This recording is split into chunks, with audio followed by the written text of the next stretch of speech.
Hello, all you scaredy cats and kittens, and welcome to the Two Scaredy Cats podcast, where we talk about all things strange, unusual, and paranormal. We're your hostess with the mostest. I'm Stacy. And I'm Kara. So, Kara, where were you because we weren't able to get together the other week because you were someplace for some convention? So, what have you been up to the past couple weeks? Yep. Well, we had a convention actually here in Ohio first. Okay. The weekend before last week. And then this past weekend I was in Seattle. Cool. So I just got home from the West Coast. To a very crazy weekend in Seattle. So what all happened while you were there? Or what went down? So we were there for SoccerCon. Mm-hmm. So I flew in on Thursday. We got in. And we ate there's like a cheesecake factory right underneath the convention center. So we ate there. We're like, oh, it's close. And it's actually shutting down in May. Oh. So we wanted to check it out. Yeah. I mean, might be closing sooner now. But currently, some foreshadowing, it's closing in May, early May.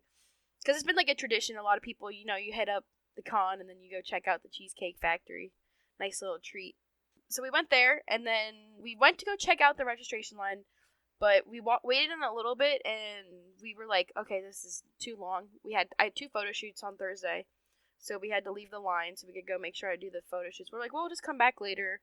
I'm sure by then, like, we had heard, like, the lines were kind of bad, and it was taking a little bit because they were having printing issues, and we're like, we'll just come back.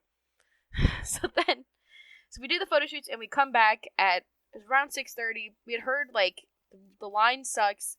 Basically, make sure you're not in a jacket or anything. Make sure you come pretty prepared for warm weather because it's humid as heck in there. So we go in there. We wait in this horrible line. Oh my gosh. If we would have just kept in that line originally, we probably would have been out in an hour. So we waited about 4 hours in that line. Oh my, that is insane. I can't believe they were just printing them on site. They should have already had them pre-printed. Yeah, that was the issue, was they were trying to print them on site. That's insane. And it would take like 2 or 3 tries for each printer to print the one badge. So it was taking forever. That is nutty. Literally. And then so it like snaked us through like a main line, and then they would sort us into individual stalls, and depending on which stall you got into, it would take longer. So we end up in a horribly slow lane because the people in front of us were like, I think they were starting to go crazy because they're like, I keep seeing the people next to us going through this lane way faster than us. Oh, yeah. Like this cosplayer I saw that was standing with us like maybe 10 minutes ago was already out of the other line. Oh, that sucks. I hate that when that happens. That's so aggravating. And you're just like, there's nothing you can do. We're stuck there in that horrible Unfortunately, you picked the wrong line. Yeah. So a lot of people would sit down for a bit, and it would be like 5 minutes before we would even move up one. That's insane. Like I thought I was gonna die at one point. It was so humid in there. And this isn't a new convention, correct? This is one that's been around for a while.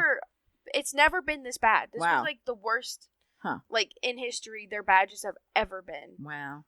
Because like the year prior, it only took us like maybe 10 minutes to get our badge. That's insane that it took so long this year. Yeah, I think they just got behind, and then there's so many people, and people would turn away, and they're like, we'll try tomorrow. The lines kept being bad for like most of the weekend. Wow. See, and that makes it really, people not want to come back then. You like ruin it for everybody. Yeah, because like, luckily we did it on Thursday. There's nothing really else to do, so it sucked, but at least we weren't like missing on the con. Right. I'm glad we just stuck it out though. Yeah. And didn't try to just go, like we could have went in the morning. I heard one of our friends went at 6 a.m. because they opened registration the next day at 6 a.m. Oh my gosh. And they got in about like an hour, but still. That's like, still insane at 6 a.m. that you're still waiting an hour? That's insane.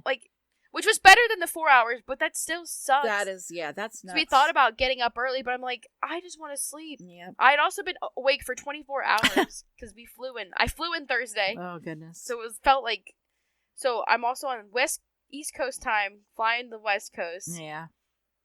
So I didn't get into bed until basically at 3 a.m. our time, and that's when I had gotten up. Oh my gosh, yeah. We're so glad we ate lunch. We had food before. Yeah. Most people like to hit up the thing and then go out for dinner after. Yeah. Well, that's true. And because of the time difference, you know what I mean? Yeah. You're kind of like stuck on your old time at first until you get over onto the new time. So I get it. So you're kind of not hungry when you should be hungry, and then everything's closed when you are hungry. Yep. Yes, I know how that is. So thank God we had went through. Yeah. And then luckily we had, since we went Cheesecake Factory, we all got cheesecakes to like have as dessert. Oh, later. That's good. Yeah. So we did get to enjoy a little treat when we got back to the hotel nice. room. After you waited all day. It's hard to sleep after you've been awake too long. You know what I mean?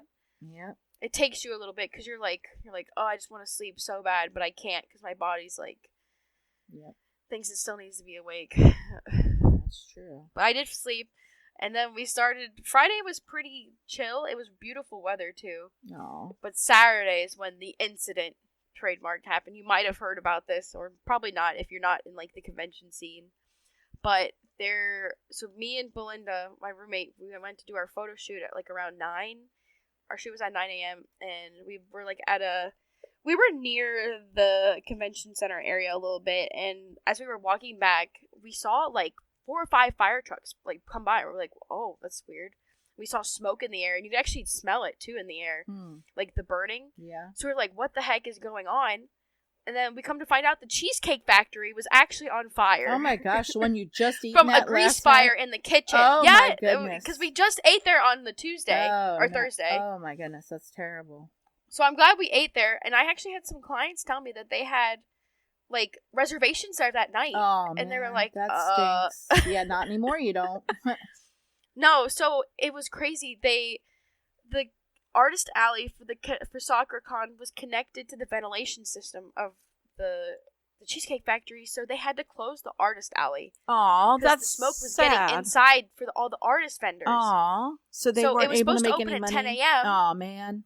So they ended up opening at 3 p.m. That is really they missed 5 hours. That's terrible because of, like, people pay a lot of money Everyone for goes those on booths. Saturday. Yeah, I think I saw people. They paid like $500. Oh my gosh, that is insane! I would be so like, upset. Or $450, I think was what I saw, but it was still like that's still a lot of money to put down. Expensive. Yeah, that is one of them. That's one of the more expensive ones. Yeah. So they kept it open until 9 p.m. to accommodate because normally it closes at 6. Oh well, that's nice. But that's still. Yep.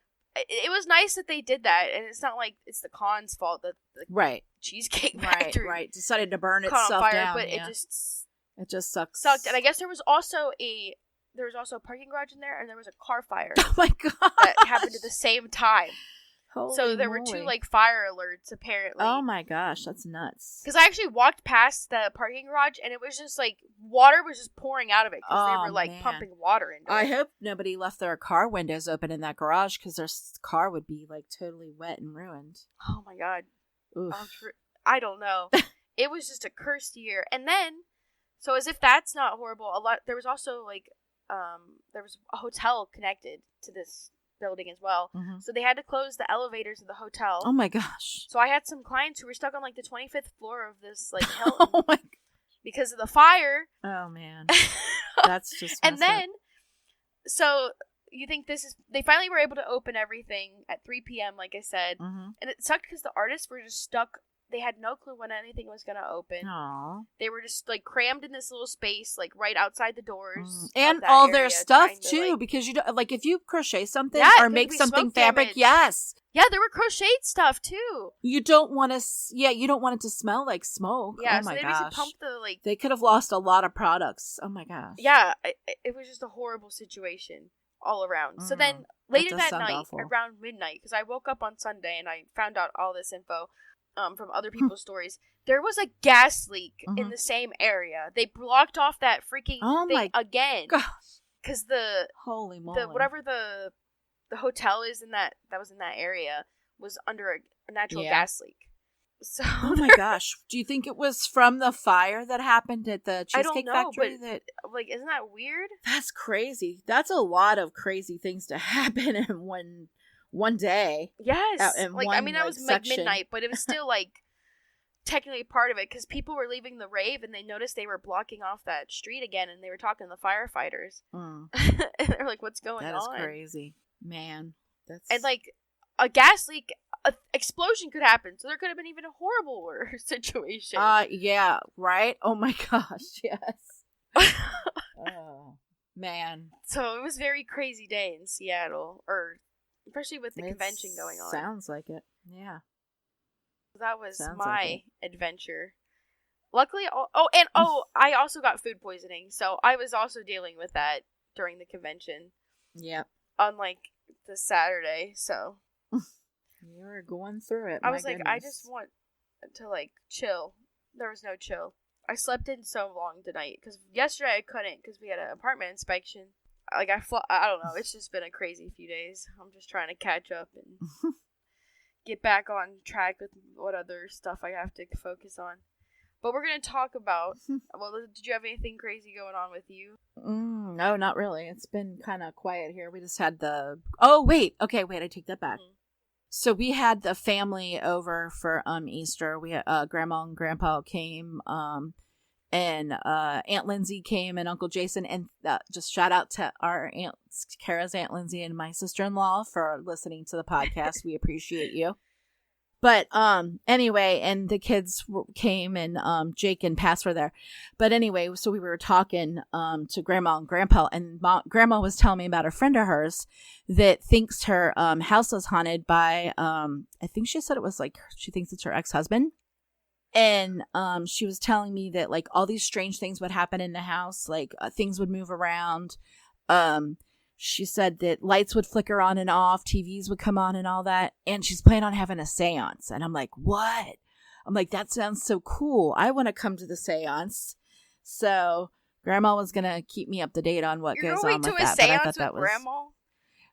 No, I didn't say I was going to it. I said I would be interested if she wants me to come. I'll be happy to go. I thought that would be kind of cool. I wish I could get invited to a seance by Grandma. What the hell? I know. I'm like, what? But yeah, she's like telling me all this crazy stuff that was happening at her friend's house and all the things going on. And she's convinced that she has the spirit in her house. She thinks it's her husband and she wants to talk to him. So she's having a seance. So I'm like, oh, that's interesting and different. So we'll have to see what happens with that story. I'll have to find out from Grandma or see if I get invited. So I don't know. I think it's one of Grandma's cousins, actually, now that I think about it, because she was talking about all her cousins and stuff. So I'm pretty sure it's one of her cousins that thinks their house is haunted. But yeah. So that's the only crazy story I have from the past couple of weeks. So what do you have for us today? You said you found out something about that area, I guess. I found out about a really cool spot in Seattle that I had not heard of, which is a pretty crazy story. And I honestly want to go, but next time I go back to Seattle, I want to check it out. It's called the Freemont Troll. Never heard of it. So yeah, in Fremont residents in 1990s, they had to vote on a new community art installation, and they ended up voting on this troll theme. Okay. So it resulted in an 18-foot tall troll statue that they built underneath of the George Washington Memorial Bridge. Oh, wait, they built the troll under the bridge.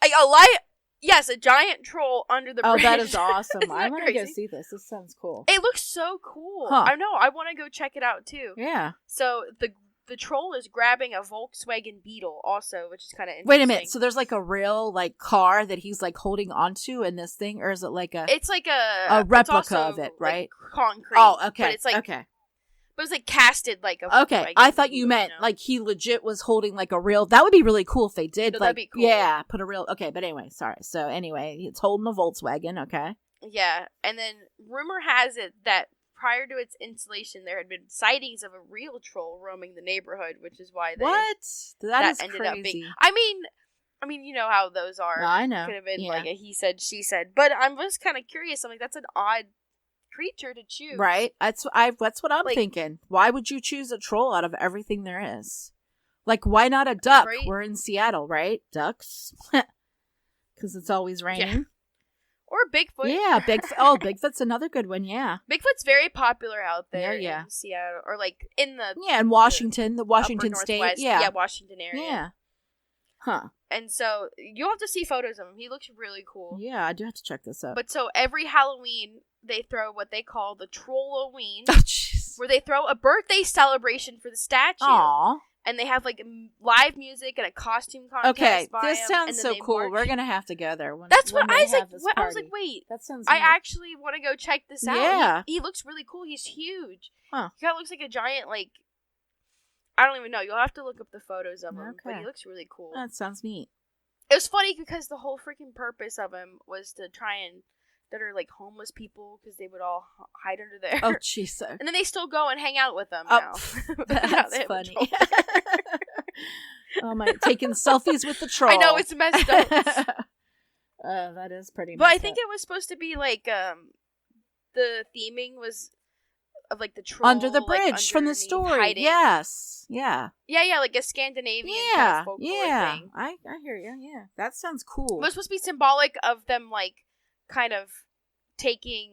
It used to be like a very urban, or not urban area, but like kind of residential area, and now they're kind of like urbanizing it a lot. Okay. So they're supposed to be symbolic of. That sounds cool. I want to go see this troll. He sounds really cool. Yeah. You know, and so during the Trolloween thing, they actually marched through the streets after the little celebration for the annual haunt of Fremont. Oh, that sounds cool. You can also buy a chia pet based off of the Freemont Troll that you can purchase. Nuh-uh, stop it. You can really get a chia pet. Isn't that wild? is cool. Why didn't you get us one while you were there? I didn't know about him till just now. Oh, man. That would have been I found so out cool. about him after the convention. You'll have to get us some chia pets when you go up there No, next I time. want to go visit him. Well, I want to visit him too, but I really want a funny. chia pet of him. That sounds cool. Chia. God, I remember those old commercials back in the day, the chia pet commercials. That's cool. But now if you're in Seattle, now you can know to go check out the Fremont Troll. Yeah. If you want something fun and different, silly to do. Yeah, that sounds neat. Whimsy. Yeah. They added it because they felt like it added a little bit of whimsy to the area. I can see that. Yeah, I think it was made between 4 artists as well that collaborated on it. Huh. Neat. But yeah, that's what I have on the Fremont Troll. You know what that reminds me of? In Dayton there is a park that you can go to that has like all these wooden trolls that some artist built. And there's and it's like a path that you take through the woods, and they're like all doing different things. They have one in Washington too. Do they really? When I was looking up more info about them, but they're made out of wood. Yeah, like they're wooden trolls. Yeah, that's what this. They have some out there in Seattle too. Oh, okay. These are like they're like giant trolls or Bigfoots or whatever that are made out of wood, and you can go through a trail on this park up in Dayton, and you can see them. It's supposed to be really neat. Huh? Yeah, we'll have to do that one of these times. Somewhere in Seattle also. But I do want to see that. It sounds fun. Yeah, it sounds really neat. I like fun art installation projects. Yeah, those are neat when you get to see those. Instead of boring. Yep. Stuff. Exactly. Yeah. It helps nature be a little bit more fun. Not that there's nothing wrong with nature. It's always nice when you find a cool waterfall or something. But anyway. Okay, so let's see. Oh, today I am going to be talking about alien contact through dreams. And this is pretty crazy. I don't know why. I mean, I guess I've heard some stuff about this. Right. Like how symbolism in their dreams from the aliens. Yeah. But it's crazy. I'd never put 2 and 2 together until I started going down this little rabbit hole of mine. But anyway, they say that aliens have been showing up in dreams. And when this happens, some people have described these were reoccurring dreams that they have with non-human entities, and they see things like vivid star maps, alien language. They get these downloads or messages about Earth's future. Sleep researchers and paranormal investigators both have shared study cases where groups of people will share similar alien dream content, which is suggesting that either people are having these mass hallucinations about the same thing, which is kind of crazy, or that there's psychic projection going on where one person is psychically connected to these other people and they're projecting, what they're dreaming about to them. So they end up having the same dreams that they're having, or that there's actually real contact going on through this dreamlike state, which is all pretty crazy and messed up to think about. Most of you, when we think of aliens, we think of them as creatures in ships flying overhead in the dead of night and leaving, burnt marks in crop fields or stealing cows from sleepy farms. But what if they're not just visitors from the stars? What if they're already here, slipping into our dreams watching us through the fog of sleep and planting messages we never remember when we wake up. Well, we're diving into something more intimate and more invasive. It's called dreamscape invasion.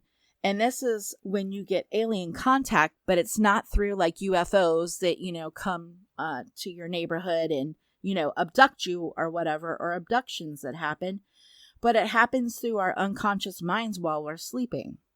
Here's a question that keeps me up at night sometimes is, what if aliens don't need spacecrafts to get to us? What if they just dial into our brains while we're sleeping? What? Yeah, I know. Doesn't that sound pretty great? Yeah, I know. It sounds like something out of a horror flick. Silly. But real people, abductees, dream researchers, and even some neuroscientists have started to take this idea seriously. They say that alien contact might not be physical, but it might be neurological. So instead of, abducting somebody and, taking them and dissecting them to see how, the human body works, they're instead visiting in their dreams, telling them things and, about our future and just, sharing stuff about their civilization and their race with people. So there are people that claim they have been having the same reoccurring dream for years, meeting a tall, shadowy beings with glowing eyes and gray skin. The aliens do not speak, though, whenever they appear in people's dreams, but somehow people understand them. Just like when you hear about people being abducted by aliens, they always talk about how they never really see their mouths move. They can hear them like in their, through telepathy or whatever in their brains. And that these alien creatures will share images, feelings, warnings, and sometimes even knowledge people say that they've never learned in real life. And then here's the weird part. These dreams usually don't feel like dreams. So when people wake up, they're like exhausted, and sometimes they'll wake up with physical marks on their bodies. And one person even reported learning a completely new language in their dreams. Isn't that wild to wake up and just know some new language that nobody's ever heard of? Yeah. I mean, that's kind of crazy to think that happens. Some theories say that our dream state is like a backdoor into our consciousness. These aliens can channel it and access it without setting off any alarms in our body. Because normally, usually when people get abducted, even though it does happen mostly at night, they sometimes have this flight or fear reaction, right, to when that's happening and stuff, but they can't because, they're somehow being, led to believe that they're okay when they really know that they're not. And there's even stranger idea floating around that dreams aren't just random fringes of the brain, but actually journeys that people take, where we're pulled into other dimensions or alternate realities, which is kind of interesting because we've kind of talked about that before, not like our dreams taking us into alternate realities, but that sometimes there's like parallel universes to us and to it's kind of almost been proven. It hasn't quite yet been totally proven, but people believe there are parallel universes to us out there, and strange things have happened. I mean, you hear about the stairs to nowhere that take people to different places. There's doorways or gates that can take you to... I was thinking missing 411 stuff. I know, right? Yeah, all of that. Could be related. I know. And what about the portal for the Bigfoots, right? I mean, we talked about that once, too. Yeah, the Bigfoot portal. Yeah, that one was great. But, but anyway, they're saying that with these journeys that they're talking about that will get pulled in, like I said, into other dimensions and alternate realities, that if this is true, maybe aliens are waiting for us there. And that's where they do all their stuff, being nosy about us and their experimentation, and that don't happen on this plane, but it happens in another plane. So there's also, there's also another theory about, and it's called the dream signal hypothesis. And this is a theory that's actually gathering a lot of traction in fringe circles and even among some researchers. And like I said, it's called the dream signal hypothesis. And the idea is that during REM sleep, our brains will emit a specific frequency. And it's kind of like this psychic beacon that can be picked up by non-human intelligences. So we're kind of, I guess we're talking about aliens, but we might also be talking about like ghosts, why like some people are able to see things that are not in this realm. Yeah, like that are not necessarily in this realm. You know what I mean? People that see dead people, I guess, kind of, you know. And they say that it's like a cosmic phone line, basically, between us and them. And if we're emitting someone to someone or something, then they might be listening, and then they hone in on that, and that's how they show up and, you know, do the stuff that they do. Now, some abductees claim that they're chosen because of this signal, that like some of us have this signal a lot stronger than others. And that's why it makes them more receptive, and more times why they've been, you know, have all these abductions or these strange dreams, and why they get visited a lot by aliens and strange creatures. Other people believe that it is not a signal that we send, but one we receive. That the dreams are like the delivery method of contact with the aliens. Like that's their way of reaching to us, because it's not so jarring when you're sleeping, you know what I mean, to have this message come through to you, than if you're walking around in the woods or in your backyard and all of a sudden, you know, there's a spaceship coming down and little green people are beaming out of it, and, you know, they want to have a conversation with you. You're like, heck no, and you're running and getting, you know, the heck out of Dodge. And that changes everything. So it means contact isn't something that happens to us. It's basically something that's been happening very quietly and very subtly through our subconscious. We're going to talk about like a shared dream phenomenon. So first I have a story about this, like something that happened between a bunch of people. And it's one of the most unsettling pieces of evidence that something or someone might be poking around in our unconscious mind. So there's this documented case from 2016. There were 3 people. They all live in different parts of the country. There's no connection to each other. They've never met each other. They don't, you know what I mean? Like they've never crossed paths. And all 3 of them posted on a separate dream form within 48 hours of one another, describing a nearly identical dream. And here's what they all said. They were all walking through a white void with no floor, no walls, and just mist. And then a figure appeared.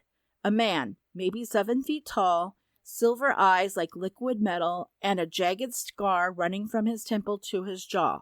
Now, all 3 people described this person the same way. They all talked about the silver eyes and the jagged scar. He didn't speak to them, but in each dream he pointed to something. A star chart, a field of numbers, and a growing sphere. Different images, but each dreamer said they understood what it meant at that time. When they woke up, they couldn't remember what it was. Now, some people think it's just a coincidence that all 3 of them happened to dream the same dream. Other people believe it's like mass hysteria. But some people even thought it was like an internet hoax, you know, like somebody was pulling a prank on them, like an April Fool's Day thing or something. Yeah. But others think that they're not dreams at all, but they all think that they were either visits or it was like a test to see if they could communicate to more than one person at a time type thing. So think about it. If you wanted to communicate without detection from like governments or militaries, what would be the slickest and easiest way to be able to get to people? It would be their dreams, right? Because they're not, you know what I mean? You're not tracking them through devices or anything like that. It's like a subconscious thing. Now, there's no proof or evidence that, you know, this is really going on. So don't start freaking out or anything. It's just what, you know, some people are speculating that might be happening. And that's, you know, why these things are going on. So I have one more story to share with you guys. And this one is like really, really crazy. So before we wrap up today, there's one last story that I wanted to share, and it's kind of really creepy. So this actually came from a Reddit thread that I found buried deep in the archives of the Dream Research subreddit. And again, it's 3 users again with no connection. They've never talked to one another, never met each other before they posted on this subreddit. but they each described being trapped in the same place. It was a room called 305. Now, they each said it started the same way. You're walking through an unfamiliar hotel. Everything is beige and quiet, and you're not sure how you got there. Then you see a room, 305. The door is cracked open, just enough to see a blue flickering light inside. And here's the kicker. Every person said the same phrase was playing on a loop from inside the room. And it was a voice that was like genderless and kind of robotic. And it was whispering to everybody, "You're waking up wrong. You're waking up wrong. You're waking up wrong." Now, two of them opened up the door, and one saw a window looking out into deep space. The other one saw a row of tall figures with glassy helmets, standing motionless, watching a monitor with his sleeping body on the screen. And the third person, she said she never opened the door, but after the dream, she started finding the number 305 written on sticky notes she did not write. One of them was on her bathroom mirror, one of them was inside the freezer, and one was on her pillow. I don't know what's worse, opening the door or not opening it. Now, you know what this kind of reminds me of? The one where they're like, it's some weird like thing where they mess with people's minds. You have to watch it. I can't even begin to explain it. But anyway, it's on Apple TV. If anybody else has seen. Oh, you're talking about Severance. Did I say Succession? I'm sorry. I was like. No, I meant Severance. I'm so sorry. You're right. Succession is a different show on Apple TV. No, Severance is what I'm talking about. Yes. Where, they start messing with people's minds. Yeah. You have to get past the third episode. I had to finish Yellow Jackets first. I kind of fell asleep the first time I watched it, and I didn't understand anything, and I went back the second time and actually paid attention, and it made so much more sense. So don't sleep while you're watching. Yeah, well, I was half paying attention, so I need to watch it again when I'm like fully Yeah, you got to be like fully locked on this one because there's a lot of stuff going on there. So if you're listening to our podcast, we just have one piece of advice. Pay attention to what you dream. Write it down. Look for patterns, because sometimes the things in your dreams dream back. And if you find yourself walking to a door marked room 305, what are we not going to do, Kara? Probably not go in. Yeah, don't open it or don't go in it. I don't know. I'm a little curious, though, so I might open it. I don't know. I don't think it's going to end well for you if you do. But yeah, so that's kind of what I was finding out about this. People having like the same dreams is kind of wild. And like they describe everything exactly the same, which is insane to me. I mean, usually when you talk to people and they've had dreams, they're always like, very chaotic and like really strange and out there. Not everybody has the same dreams. So that the fact that people are having the same dreams is kind of crazy. I don't know. Just be careful, people. Don't go if you are having a dream and you see the door 305. For God's sakes, don't open it. Or open it and then let us know how it goes. Yeah. Yes. If you've ever dreamt about room 305, please let us know. I want to know what's on the other side of the door. What's going on? Now I'm gonna have a dream about room 305. Right. I know. Jeez. It's almost like that Stephen King movie. What was it was 207. That's right. It was room 207 in Stephen King, not 305. But anyway, and that's all I have for us today on alien contact through dreams. You never mentioned anything about the owls. Oh, you talking about Grandma's weird owl story? Did she tell you remember?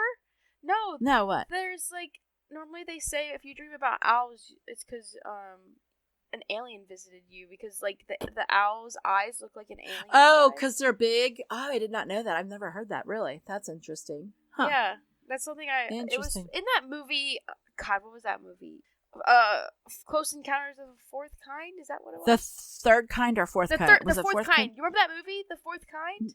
I never watched it. Maybe I'll have to go watch it now. I thought I watched it with you. Maybe we did it. Did we watch it? I thought maybe. But it's about alien abduction in like Alaska, I think. And they all keep having dreams about owls, and because the owls they're being abducted by aliens. Yes, now I remember. We did see that. And it's based off a story about the one guy that was missing, wasn't it? Like a friend of theirs. Off of an alleged true story. Yeah. I think we covered that at one point, like back in the beginning. I think we did talk about it, but yes. It just reminded me of it because when you think about it, aliens look, or like your typical gray looks eyes. Just like an owl. Because they have the same oval shaped face and the eyes are the same head. Exact. Yeah, the weird head. So people would, and I think that it's easier for the brain to digest an owl than an alien. So instead of an alien, it's like psychology. Yeah. You start thinking you're dreaming about owls, when in reality you were dreaming about, or what actually happened was you were abducted by an alien. Yeah. Well, that's crazy. But that's so, new don't be dreaming about owls, people. Not a good sign. Yeah. Right? That owls are actually the aliens. Yeah. That is an interesting theory. And it also reminds me of when we talked about communion, too. Because remember he kept thinking he was having dreams about the aliens? Or they think that they're, I've just dreamed about the aliens. But no, they're actually, they make it seem like it's a dream, so then you don't believe a dream, it. Right. When reality it's actually, dreaming, yes, actually something. Because they kind of drug you. Right, yeah. Because they knew you wouldn't be able to handle it if you really were. Be like, oh, I got abducted by aliens, because process that. It's gonna think you're a crazy person. Exactly. So it's the brain protecting itself. I have to laugh. Have you ever seen the skits on Saturday Night Live with the lady that got abducted by aliens? No. Oh my God! It's Kate McKinnon that plays this character, I think I have seen that actually. She's so crazy. Oh my, yeah! You have to check them out. They are so funny. About how the alien came and was playing with her hoo-ha and, I have seen that one. I remember it. Those are so funny, but it kind of reminds me of that. But yeah, so stay safe out there, people. Write down what you dream about. You never know. And, you probably should be writing down what you dream about anyway, because it's a good way to... Well, it helps you remember your dreams. Yep. Yeah, that. And it also helps you be able to... figure out what's going on in your dream. Like, sometimes your dreams have messages for you, if that makes sense. Like, Yeah, get a dream journal. And when you first wake up, or just have a notebook on your nightstand and just jot down. If you journal your dreams, you are more likely to remember it. It's like a thing. Oh, okay. Interesting. 'Cause that's what you're supposed to do, is you train yourself by, whenever you do remember in your dream, you write down, and then your brain starts being like, oh, I should remember these more, because I'm trying to. The brain works in mysterious ways. Yes, it does. Very mysterious ways. Anyways, well, if you enjoyed the podcast today, please be sure to follow us on Instagram and YouTube at Two Scaredy Cats Podcast. And don't forget to leave a review on Spotify and Apple Podcasts. It really helps the show get discovered. And to all our scaredy cats and kittens out there, remember, curiosity didn't kill these two scaredy cats.